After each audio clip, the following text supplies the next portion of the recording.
아, 아, 일단 저는 단국대학교 병원 소아청소년과에서 소아신경과를 진료하고 있는 부총무라고 합니다. 제가 지금 말씀드릴 거는 이제 카나비디올 오일에 대해서 일단 설명을 드리게 될 거고요. 사실 여기 오기 전에 이제 권혜원 선생님이랑 먼저 통화를 해가지고 상의를 했었는데, 먼저 이제 치료에 대해서 전반적인 내용을 다시 한번 얘기를 하고 그 다음에 이제 하기로 진행을 했었습니다. 일단은 카나비디올이 효과가 있다라고 알려져 있는 거는 레녹스 가스타우트 신드롬하고 드라베 신드롬, 이렇게 두 가지가 대표적이 될 것이고, 튜버로스클로로시스 같은 경우에서도 사실 효과가 있다. 이제 그 결절성 경화증 에서 사실 이제 효과가 있다라고 알려져 있습니다. 지금 제가 보여드리는 이 표 같은 경우는 이제 레녹스 증후군에서 우리가 일반적으로 어떤 가이드에 맞춰서 치료를 하고 있느냐를 이제 한번 모았던 그런 자료고요. 뭐 우리가 많이 알고 있는 이제 데파코트 시작을 하고 라미탈 쓰고 이노베론 쓰고, 뭐 여기서 만약 효과가 없으면 다른 약물 토카막스나 이런 걸 뭐 추가할 수도 있고, 이제 뭐 다른 거에서 뭐 케토제닉 다이어트, 그러니까 이제 케톤 생성 식이요법이나 뭐 수술적 요법도 사실 생각을 할 수가 있습니다. 그 다음에는 이제 드라베 증후군이고, 요 드라베 증후군 같은 경우는 이제 요게 써 있는 거는 이제 영국에서 가이드라인을 발표했을 때 어떤 식으로 우리가 진행을 할 것이냐에 대한 얘기고요. 결국은 이제 첫 번째 치료는 이제 역시 우리가 잘 알고 있는 데파코트나 오르필 같은 약물을 많이 사용하게 되고 순서대로 진행을 하게 됩니다. 근데 이제 결론적으로 생각을 해보면 우리가 일반적으로 치료는 거의 비슷한데, 첫 번째는 약물적 치료를 진행을 하죠. 일반적으로 약을 먼저 사용을 하기 시작을 하고,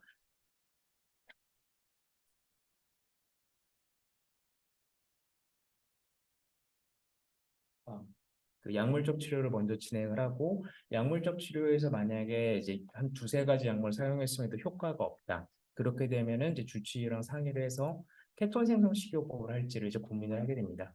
케톤 생성 식이요법은 뭐 요새 많이 뭐 한동안은 되게 유행처럼 번졌었잖아요. 그 다이어트 할 때는 뭐지? 저탄고지. 이래가지고 이제 그렇게 했었는데, 일종의 테톤 생성 식이요법을 일단 진행을 하게 됩니다. 그 과정에서 한 측으로 만약에 경련파가 국소화가 되거나, 혹은 이제 국소화 되지는 않지만 전신 발작을 너무 많이 하거나 그럴 때 수술적 요법도 저희가 고려를 하게 됩니다. 그 수술적 요법 중에서는 이제 미주신경 자극 시술을 사실 고려할 수 있고, 대부분 이제 뇌 교량 절제술이라고 그러죠. 양측에서 뇌를 가운데를 잘라버려서 좌우로 이어지는 부분을 억제하거나, 이런 식으로 이제 VNS 미주신경 자극 시술을 할 때는 대발작이라고 불리는 전신경련을 사실 막으려고 하는 게 가장 큰 목적입니다. 이 모든 시술이 사실 100% 효과가 있거나 그런 것은 아니고, 이제 빈도를 줄여주고 강도를 줄여줘서 이제 QOL을 높여주는 거에 초점을 맞춰지게 됩니다. 그 과정에서 이제 우리가 이제 그 대마라는 걸 생각을 하게 된 거죠. 대마도 사실 여러 가지 종류가 있게 되는데요. 인디카, 사티바 이렇게 해가지고 아마 미국에서 보면 가끔 이제 이상한 냄새 나는 데 가보면 이런 걸 놓고 팔아요. 근데 이제 일반적으로 우리가 많이 쓰는 건 인디카입니다. 인디카가 이제 우리가 말하는 카나비디올이 많이 들어가 있고, 사티바 같은 경우는 THC라는 게 사실 포함이 되어 있는데, 이제 THC는 일반적으로 우리가 대마 하면 딱 떠오르는 거는 연예인들이 잡혀 들어가는 거. 이게 사실 제일 먼저 생각을 할 텐데, 그게 THC입니다. THC를 하게 되면 이제 하이해지는 거죠. 기분이 막 좋아지면서 환상도 보고 거기서 게시도 받고 뭐 이런 식의 것들이 발생하게 되는데, 이런 식으로 이제 THC가 많은 함유되어 있는 부분, 그 다음에 카나비디올 많이 함유되어 있는 부분 나눠져서 생각을 하게 되고, 이렇게 하면 이제 아무래도 우리가 풀잎을 다려서 마시거나 뭐 다려서 피우거나 이러니까 되게 좋아 보인단 말이죠. 뭐죠? 일반적으로 왠지 유기농 같기도 하고 느낌이. 그러니까 이제 되게 보호자들이 선호하는 경향이 있을 수가 있어요. 이게 한약이랑 다를 게 없다는 거죠. 근데 처음에 시작은 한약이 아니었다는 겁니다. 일단 처음에 수메리안, 그러니까 그 수메르 지방에서 이제 BC 1800 BC에서부터 이거를 써봤더니 경련을 안 하더라는 기록이 있습니다. 그러면서 이제 빅토리안 시대에서 인디안 햄프를 가지고 요거를 써봤더니 경련을 안 하더라는 사실 기록들이 있었다가, 이제 1912년에 처음으로 이제 페노바크테리라는 약물을 사용하기 시작하면서 그 사용량이 사실 줄기 시작을 합니다. 처음에는 저희가 이제 CBD가 이제 경련에 효과가 있을 거라고 생각한 게 아니고 THC가 경련에 효과가 있을 거라고 생각을 했습니다. 그래서 사실 THC를 처음에 분리하려고 되게 노력을 해서 1930년대 THC를 분리하는 데 성공을 합니다. 그래서 이제 이걸 약으로 써보려고 되게 노력을 하게 되는데, 효과보다는 이제 하이해지는 그런 성능만 가지고 있다가 1990년대에 이제 카나비노이드 시그널링 시스템이라서 뇌에서 카나비노이드가 작용하는 시스템을 알게 돼요. 우리가 뇌에서 이런 게 있구나. 그러면서 아, CBD가 효과가 있는 거였구나라는 거를 어느 정도 인지를 하기 시작을 하는 거죠. 처음에 우리가 카나비디올 자체가 이제 엄청 인기를 미국에서 끌게 된 거가 샬롯픽이라는 아이가 카나비디올이 조금 더 함량이 높은 대마를 사용하면서 경련이 줄었다라는 것 때문에 사실 엄청 히트를 한 거예요. 샬롯픽이라는 아이가 이제 원래 드라베 증후군이에요. 드라베 증후군이었는데 요걸 썼더니 경련 빈도가 너무 줄었더라. 그러면서 이게 효과가 확실히 있다라고 이제 사람들이 믿기 시작을 한 거죠. 그때 사실 이제 후원을 했던 게 샬롯스 웹이라고 하는 이제 농장에서 이제 CBD가 함량이 높은 대마를 사실은 이제 공급을 하기 시작하면서 이게 엄청 히트를 하게 된 건데 한 이게 2013년 정도 됩니다. 그래서 한 2016년 경서부터는 엄청나게 이제 연구가 진행이 됐었고요. 근데 이제 이 친구 같은 경우는 2020년에 사실 사망을 합니다. 코로나 걸려가지고 경련하다가 이제 사망했다라고 보고가 돼 있는데 처음에 이 친구의 이름을 땄었고 샬롯스 웹이라는 거는 이제 아시겠지만 샬롯의 거미줄이라고 해서 이제 만화책도 아니 그 동화책도 있고 영화도 있는데 그걸 합쳐가지고 아직도 샬롯스 웹에서는 이제 카나비디올이 농축된 액을 사실 팔고 있습니다. 이건 약용은 아니고 여기서 처음에 했었던 거는 그냥 통증 같은 거에 좀 효과가 있다라고 해서 처음에 시작을 했었습니다. 그러면 이제 카나비스 이제 대마를 사실 보게 되면은 크게 말씀드렸다시피 THC하고 CBD 두 가지 형태로 사실 구분이 됩니다. CBD 같은 경우가 지금 어떻게 생각하면 만병통치약처럼 우리가 많이 생각을 하게 되는데 항암 치료하고 있는 사람들한테서 구토 같은 것도 뭐 줄여주고 만성 통증도 줄여주고 뭐 항염 작용도 있어서 뭐 류마티스에도 좋고 뉴로 프로텍티브 효과도 있어가지고 알츠하이머나 뭐 이제 HI 같은 거에서도 사실 효과가 있다고 돼 있고 사실은 뭐 그런 얘기가 하는데 사실은 이제 100%는 아닙니다. 이제 그럴 수 있다라는 걸 사실 얘기를 하는 것이고 THC 같은 경우에서도 뭐 하이하고 한데 뭐 중독성은 없다라고 돼 있는데 지금 THC를 결국 제거해서 사용하고 있는 게 우리가 에피디올릭스라고 하는 약용으로 사용하고 있는 겁니다. 그 에피디올릭스는 THC가 없어서 그거는 뭐 하이한 그거는 전혀 없고요. 그래서 가끔 이제 에피디올릭스 그 약을 쓸 때 우리 아이가 이상해지면 어떡하죠? 라고 사실 물어보는 경우가 사실 있는데 사실 THC가 없기 때문에 하이하거나 그럴 리는 없습니다. 이 자료는 이제 그렇다면 얼마나 우리가 과연 카나비디올을 사용을 했을 때 얼마나 효과가 있을 것이냐에 대해 생각을 해봐야 될 텐데요. 이 자료 같은 경우 전에 김은호 선생님이 이제 세브란스에 계실 때 저랑 같이 연구했었던 그 자료를 일단 그대로 가지고 왔고요. 환자 자체에서 레녹스 가스타우트 증후군에서는 이게 파란색 이제 옆에 있는 가장 진한 파란 색깔이 완전히 경련을 안 하는 경우고 50% 정도 경련이 줄은 경우 그다음에 50%까지는 안 됐지만 어찌됐건 경련이 줄었던 경우인데 꽤 많은 수에서 사실 경련이 줄기는 했습니다. 그리고 이제 6개월 동안 지켜봤더니 3개월 때보다는 좀 적지만 결국 경련이 많이 줄었고 그래도 역시 효과가 없었던 경우는 한 절반 정도였었고 드라베 증후군은 사실은 이제 저희 같은 경우가 다른 센터는 조금 차이가 있긴 했었지만 역시 효과는 이제 50% 이상 경련이 주는 경우는 사실은 이제 한 30%, 20% 정도에서 관찰이 됐었습니다. 그럼 이제 하나씩 저희가 보게 될 텐데요. 결국은 이제 레녹스 가스타우트 증후군에서 이제 얼마나 경련이 줄 것이냐에 대해 생각을 해볼 텐데 제가 여기 보여드린 이 표에서는 환자분은 이렇습니다. 일반적으로 우리가 참 많이 쓰는 약들이죠. 레녹스 가스타우트 증후군에서 센틸, 오르필, 라미탈, 케프라, 이노베론 이런 약들을 다 사용하고 있는 환자들에서 우리가 이제 에피디올릭스를 사용을 해봤더니 평균적으로 빈도 자체가 모든 전체 어떤 경련에 상관없이 봤을 때 한 40% 정도는 일단 경련의 빈도가 확실히 준다는 겁니다. 그냥 위약을 썼을 때보다 확실히 경련이 40% 줄었고 이제 레녹스에서 우리가 되게 포인트를 맞추는 것 중에 하나가 고개 떨구는 이제 고개를 이렇게 뚝 떨어뜨리는 그런 경련일 텐데 그것을 제외한 경련에서도 역시 한 절반 정도에서는 경련의 빈도가 감소를 한다라는 것을 일단 확인이 됐습니다. 그리고 실질적으로 이렇게 보게 되면은 이제 고개를 떨구고 고개를 떨구지 않는 경우에서 용량에 대해서 비교를 했던 건데 실질적으로 전반적으로 경련의 빈도 자체는 주는 것을 확인할 수가 있습니다. 그러면 이제 고개를 떨구는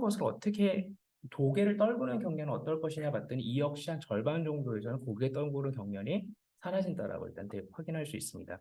그래서 그러면 그 숫자 자체를 봤을 때 그 이게 아마 25%였던 것 같은데 이제 4분의 1 정도에서 줄었던 비율이 가장 높았고 절반 이상이 없어지는 경우서부터 줄기 시작을 하지만 절반 정도에서도 44% 정도에서는 경련이 줄었던 환자들에서 줄었다는 것을 확인할 수가 있습니다.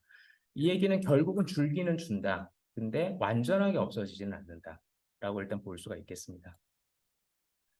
어, 이제 그러면은 이제 경련이 줄고 하니까 그럼 약을 더 많이 먹으면 좋은 거 아니야? 사실 이렇게 생각할 수도 있습니다. 왜냐하면은 이거는 이제 생각을 할 때 우리가 이 약 자체가 생약이니까 많이 먹어도 되는 거 아니야? 그렇게 생각을 할 수 있는데 경련이 이제 20mg과 10mg 먹었을 때랑 비교를 했을 때 사실 줄었던 그 빈도 자체는 그렇게 차이가 없습니다. 두 개에서 오히려 이제 고개를 떨구지 않는 분을 봤을 때는 10mg 먹었을 때 더 많이 줄었었습니다. 그렇게 됐었고 이제 50% 이상 줄은 것과 75% 이상 줄은 경련의 빈도가 그렇게 줄은 것도 비교를 해봤을 때 이제 50% 이상 줄었던 빈도 자체에서는 두 개 분에서 그렇게 차이를 보이고 있지는 않습니다. 물론 75%에서는 조금 더 20mg 더 많이 먹었던 환자도 좋아졌던 것 같기는 해요. 근데 50%에서는 그렇게 차이가 없었다는 거죠. 그러면 이제 우리가 항상 모든 약을 쓸 때는 결국은 이득이 있으면 그만큼 그 손해가 있을 텐데 이득과 손해가 어느 정도는 이제 일치를 해야 적절하게 생각할 수 있을 것 같아요. 그래서 보게 되면 환자에서 10mg과 20mg 먹었을 때 비교를 해보면 확실히 20mg 먹었을 때 부작용이 더 많이 발생을 한다는 거죠. 그러면은 그렇게까지 이득이 엄청나게 차이가 나지 않는데 부작용이 더 높은 것이 과연 좋은 치료일 것이냐? 이건 한번 깊은 고민을 해봐야 될 것 같습니다. 드라베 증후군에서는 사실 오히려 10mg에서 더 조금 더 경련의 빈도 자체가 많이 주는 것처럼 보이게 돼요.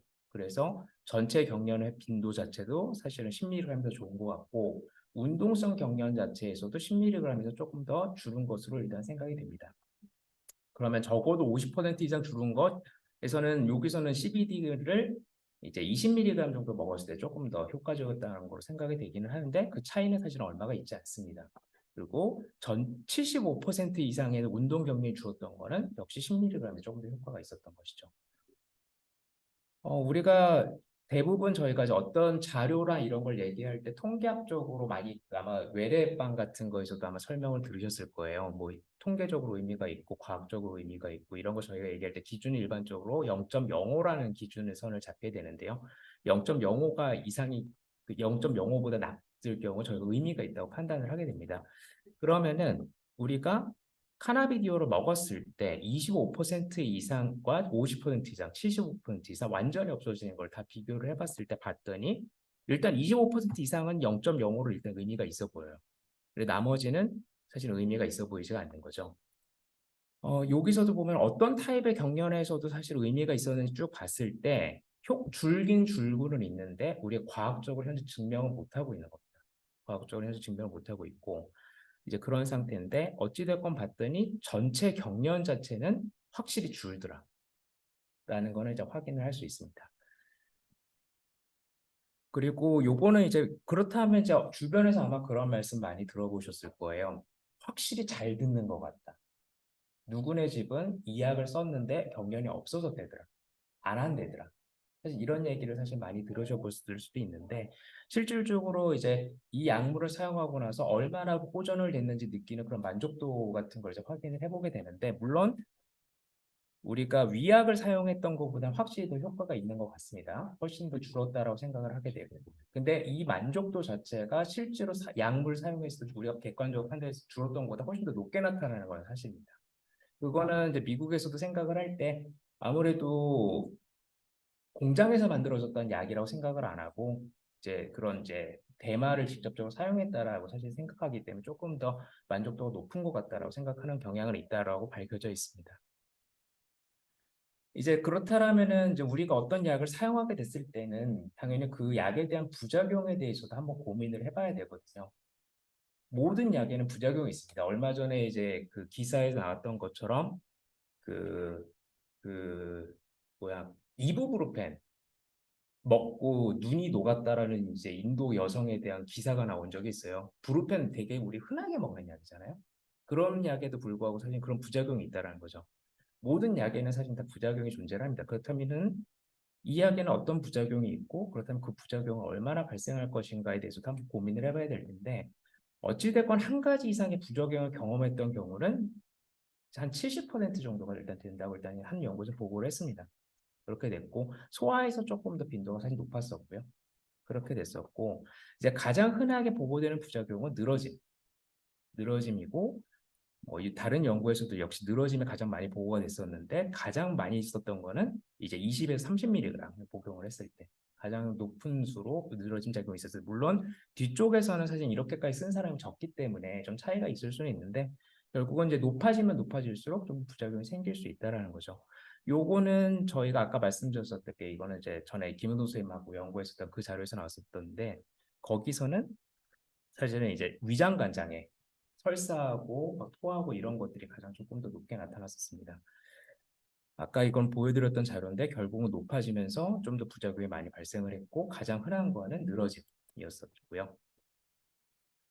이제 사실은 이제 요거 늘어짐, 설사, 그래 요 정도까지는 있을 수 있겠어라고 생각하실 수 있을 거예요. 왜냐하면 대부분의 경련약들이 늘어짐 사실 일부 동반을 하니까 양 용량을 조절하고 해서 좋아지니까. 그럼 이제 무서운 것들도 언제나 존재를 하거든요. 모든 약에는. 카나비디올에서는 아까 말씀드렸던 뇌전증 중첩 증후군이 사실 동반된 경우들이 사례들이 보고가 됐었습니다. 높게 유지를 했을 때 조금 더 많이 보고가 됐었고 열도 나기도 해요. 우리 사실은 이제 애들 열 나는 거 무섭잖아요. 애들 열 나면 이제 정말 깜짝 놀라는 경우들도 있는데 감기도 조금 더 많이 걸리더라는 거죠. 역시 높은 용량을 먹었을 때 이유는 아직 모르겠지만 염증 반응이 좀 있는 것 같더라라고 생각을 하는 거죠.